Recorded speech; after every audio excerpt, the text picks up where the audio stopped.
სოჭის ოლიმპიადას ეგრეთ წოდებული სამხრეთ ოსეთის პრეზიდენტი ლეონიდ თიბილოვიც დაესწრება. ამის შესახებ ინფორმაციას ოსური მედია ავრცელებს. თიბილოვის სოჭში პირადად რუსეთის ფედერაციის პრეზიდენტმა ვლადიმერ პუტინმა დაპატიჟა და ის ყველა ოფიციალურ ღონისძიებაზეა მიწვეული. სოჭის ზამთრის ოლიმპიადის ოფიციალურ გახსნას ეგრეთ წოდებული სამხრეთ ოსეთის პრეზიდენტი ლეონიდ თიბილოვიც დაესწრება. რუსეთის პრეზიდენტმა ის ყველა ოფიციალურ მიღებაზე პირადად მიიპატიჟა. ამის შესახებ ცხინვალის მედია წერს. ვლადიმერ პუტინის ამ გადაწყვეტილებას უკვე მოყვა შეფასებების საკანონმდებლო ორგანოში.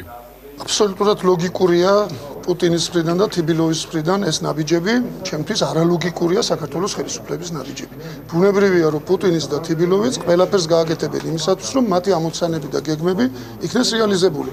მე არ მესმის, რატო უწყობს ამაში საქართველოს ხელისუფლებამ ხელს პუტინს. გასაკვირია პირველ რიგში რა სტატუსით მიემგზავრება, რომელ ღონისძიებაზე დასასრებად მიემგზავრება და შემდეგ ჩვენი დიპლომატების დასკვნა არის ამასთან დაკავშირებით მოსასვენი. მე არა ვარ დიპლომატი, ამ შემთხვევაში ერთი რამე ვიცი, რომ ჩემი ქვეყნის ინტერესები საწინააღმდეგოდ არავითარ შემთხვევაში არ უნდა მოვიქცეთ. ოლიმპიადაზე თიბილოვის ოფიციალური სტატუსით დასწრების შესახებ ინფორმაციას არ ფლობენ არც საქართველოს ოლიმპიურ კომიტეტში და არც საგარეო საქმეთა სამინისტროში. ქვეყნის პრეზიდენტი ბატონ ვლადიმერ პუტინი ვის მიიწევს ეს ჩვენ არ ვიცით, მაგრამ ინფორმაცია ამის შესახებ არ აქვს. ჩვენ დელეგაცია დღეს გაემგზავრა და ადგილზე გაარკვევს ამ მდგომარეობაა.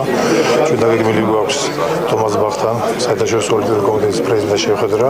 ამ საკითხებს გავარკვევთ და მოგვეცოდინება, მე გავაკეთებთ ინფორმაციაზე კომიტეტს. ეს არის ინფორმაცია, რომელიც ჯერჯერობით ვრცელდება მედიის მიერ. ჩვენ ოფიციალურად გვინდა ამ ინფორმაციის გადამოწმება, ამაზე მუშაობს საგარეო საქმეთა სამინისტრო სწორედ ახლა ამ წუთებში და ოფიციალური ინფორმაციის მიღების შემდეგ ჩვენ მივიღებთ შესაბამის გადაწყვეტილებას. სოჭის ზამთრის ოლიმპიადა მოლდოვის, გერმანიის, საფრანგეთის, ამერიკის შეერთებული შტატებისა და პოლონეთის პრეზიდენტების ბოიკოტის ფონზე ჩაივლის. სოჭში არ ჩავლენ არც საქართველოს მთავრობის წარმომადგენლები.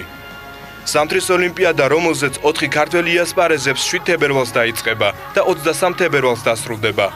ქართველი სპორტსმენები სოჭს 6 თებერვალს ეწევიან.